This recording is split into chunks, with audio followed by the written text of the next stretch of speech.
नमस्ते दोस्तों, आप सबको मेरा राधे राधे और आप सबका स्वागत है मेरे इस YouTube channel Radhe Radhe eternal में।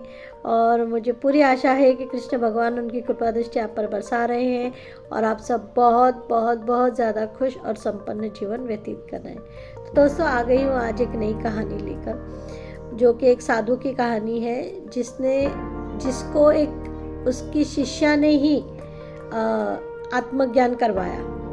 उसके बारे में बहुत ही सुंदर कहानी। हम हमेशा देखते हैं कि हमारे जो साधु संत लोग हैं, जो गुरुवर्य लोग हैं, वही हमें सच्ची राह बताते हैं, सही रास्ता क्या है वो बताते हैं। लेकिन कभी कभी ऐसा भी होता है कि आपका कोई शिष्य या आपकी कोई शिष्या आपको सच्ची राह बताए और उसका आत्मज्ञान करवाए।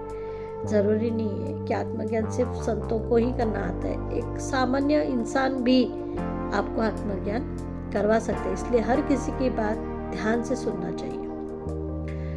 हमें सब कुछ पता है, ठीक है, लेकिन सामने वाले को बात सुनने में शायद उसमें से तुम्हें कुछ और नॉलेज मिले, उसमें से तुम्हें कुछ और जानने के लिए मिले। ऐसा भी हो सकता है जिससे कि तुम्हारा ज्ञान बढ़े, तुम्हें उसका कुछ फ़ायदा हो। तो वैसे आज की कहानी है।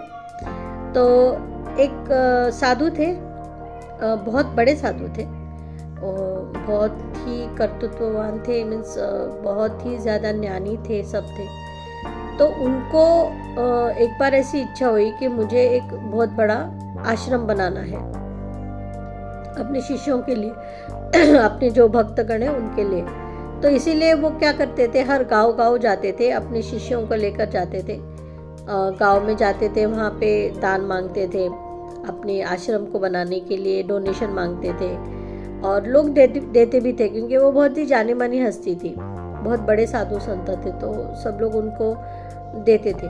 तो ऐसे एक दिन वो एक गांव में आए और ऐसे गांव में घूम रहे थे, तो शाम होने लगी थी।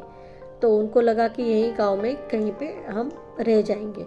तो बहुत देर तक चलते रहे, फिर उसके बाद में उनको एक कुटिया दिखी।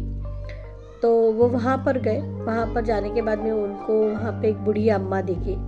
तो बूढ़ी अम्मा ने जैसे देखा कि साधु आए हैं, तो उन्होंने उनकी आवभगत की, सबकी उनको पानी दिया वगैरह। अभी ज़्यादा कुछ तो उनके घर में था नहीं, लेकिन जो कुछ भी वो कर सकती थी उनके आवभगत के लिए वो उन्होंने किया। अब ये सब होते होते बहुत शाम हो गई। तो फिर उन साधु संत को लगा कि मैं यहीं रह जाता हूँ इनके पास, सुबह उठ के मैं चला जाऊँगा करके।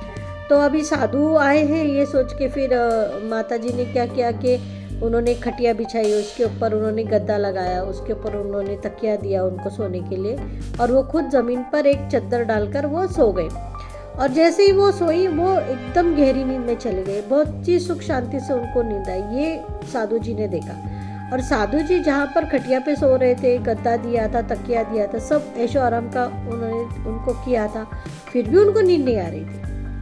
वो रात भर ऐसे तिलमिला रहे थे, उनको नींद ही नहीं आ रही थी। वो इधर से उधर हो रहे, उधर से इधर करवट बदल रहे, उनको कुछ समझ में ही नहीं आ रहा था कि क्या हो रहा है। और वही उन्होंने देखा कि अम्मा एकदम चद्दर डाल के भी शांत सो गई, इतनी गहरी नींद में सो गई है कि उनको कुछ जैसे ध्यान ही नहीं, इस दुनिया में है ही नहीं। वो डायरेक्ट भगवान के लोक में चली गई, इतनी शांति से वो सो रही है।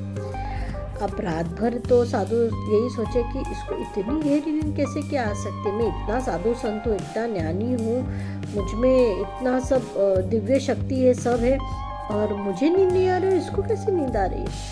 तो ऐसा सब सोचने के बाद फिर वो रात भर कैसे तो भी कट गई। अब उन्होंने सोचा कि मैं क्या करता हूँ, आज का दिन भी इसके साथ रहता हूँ और मैं देखता हूँ कि ये क्या ऐसा करती है, इसको ऐसा कौन सा ज्ञान प्राप्त है जो मुझे नहीं है, तो मैं इससे वो ज्ञान प्राप्त करता हूँ, फिर मुझे भी ऐसी गहरी नींद आ जाएगी। तो वो ऐसा सोच रहे थे। फिर सुबह हुई, बूढ़ी अम्मा जो थी वो सुबह में उठी, उन्होंने स्नान किया। स्नान करने के बाद में उन्होंने अपने पौधों को पानी दिया, गाय को चारा दिया, मुर्गियों को और चिड़ियों को दाने डाले। उसके बाद में फिर उन्होंने जो साधु महाराज है उनको स्नान के लिए पानी निकाल के दिया, मीन्स दिनचर्या थी उनकी।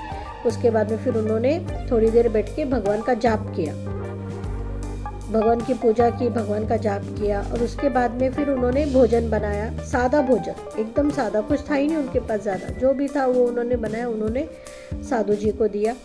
और उसके बाद में फिर थोड़ी देर के बाद में उन आसपास के जो बच्चे थे उनको जमा किया, फिर उनको भक्ति के गाने उनके साथ में गाए, उनको पूजा अर्चा का ज्ञान दिया, उनसे ज्ञान की बातें की वगैरह, ऐसा सब किया।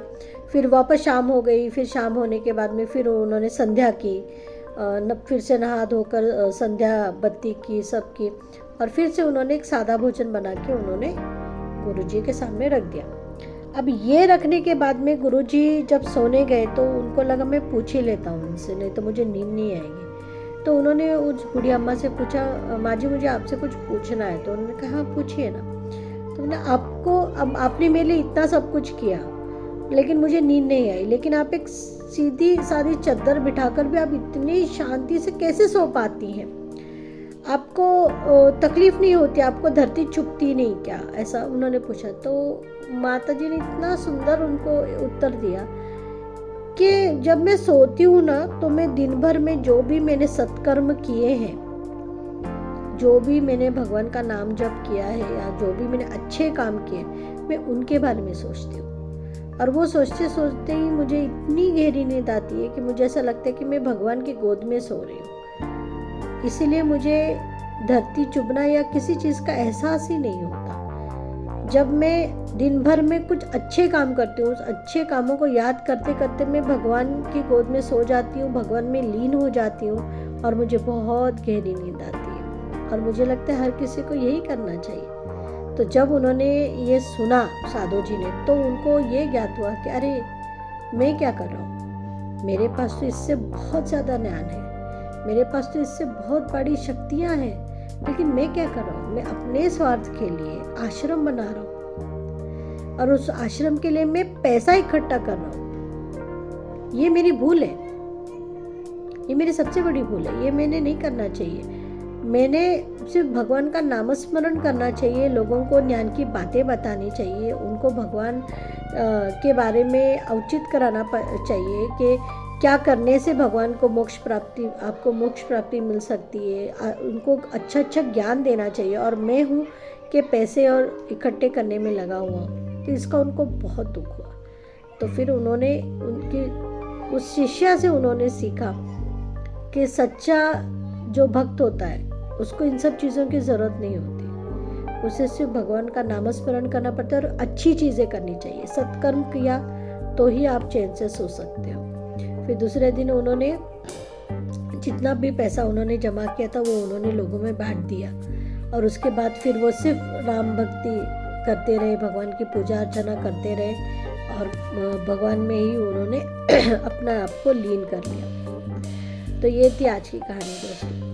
इसलिए मैंने कहानी की शुरुआत में ही कहा कि आपसे अगर कोई कुछ कहता है तो उसे सुनने में कोई बुराई नहीं है, क्योंकि शायद उसके 4 शब्द आपके कान में जब जाएंगे तो हो सकता है आपको किसी चीज़ का ज्ञान हो, आपकी ज्ञान में वृद्धि हो, ये भी तो हो सकता है दोस्तों। तो हमेशा इस बात को ध्यान रखिए और अपना ज्ञान भी बांटिए और लोगों से भी ज्ञान लीजिए, और यही एक तरीका है। और हमेशा अच्छे काम कीजिए, सत्कर्म कीजिए, और जब आप ये करोगे तो आपको अपने आप ही शांत नींद आएगी, आपका जो मेंटल स्ट्रेस है वो निकल जाएगा और आपको अपने आप में ही एक अलग अनुभूति आने लगेगी। आपको तो फिर मेडिटेशन करने की भी ज़रूरत नहीं, क्योंकि जब आप अच्छे काम करते हो ना तो आपको किसी बात की चिंता नहीं रहती है, इसलिए आपको नींद भी बड़ी अच्छी आएगी। तो ये थी आज की कहानी दोस्तों।